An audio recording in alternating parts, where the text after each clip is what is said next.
so naturally I enjoy listening to music. As you probably already know, I am also a speedcuber.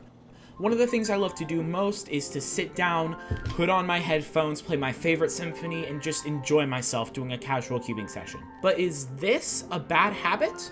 Does it really affect my performance as a cuber? The other day, I did a live stream where I did 100 3x3 solves while listening to music.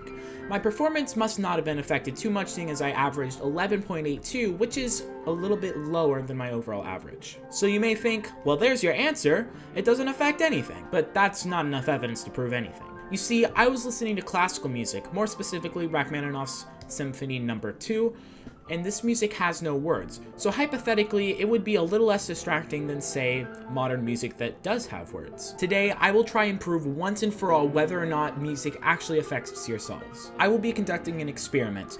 I will be doing 3 averages of 100 solves while listening to wordless music, worded music, and no music at all. Whichever session has the best average must be the optimal way to cube. I already did the session where I listened to wordless music on a live stream I did the other day, so if you want to make sure you don't miss any live streams in the future, make sure you're subscribed. In the wordless music session, I started off very strong. I was getting a bunch of 11s with the occasional 13. Later, towards the middle of the session, I got a little less consistent, getting 12s, 13s, and even 14s. Towards the end, I started doing a bit better, getting 11s, 10s, and even 9s. Nice, 2 9s in a row. Let's go, 981. I even managed to get a sub 10 average of 5. And if you don't think people sing along to wordless music, well, you'd be wrong.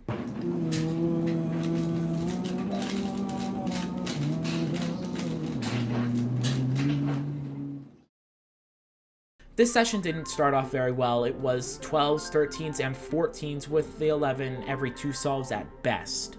Towards the middle of the session, I was getting more 11s, but still not that much better.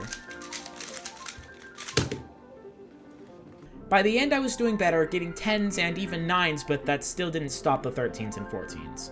In all, I would consider this a pretty bad session, though it did have its moments.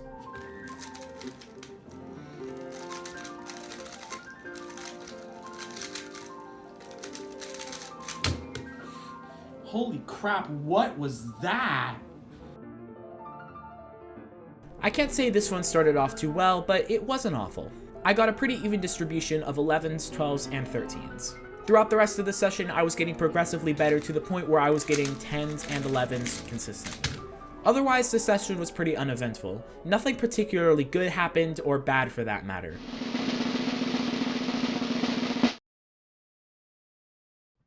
I'm not particularly surprised by the results, though it's not exactly what I guessed. Like I thought, the worded music session was the worst one. I found myself singing along quite a bit, which takes your mind off of the solve, resulting in a worse time. I guessed that the session with the no music would be the best one, but apparently the wordless music session did the best. Though I'm not exactly sure why, I do have a guess. Yes, without music, there's technically less distraction, though you could argue that music eliminates distraction, but music, at least for me, just makes me happy. If I'm not listening to music and I get a bad solve, it will frustrate me. That frustration will cause my next solve to be bad, making me even more frustrated, eventually leading to a bad session.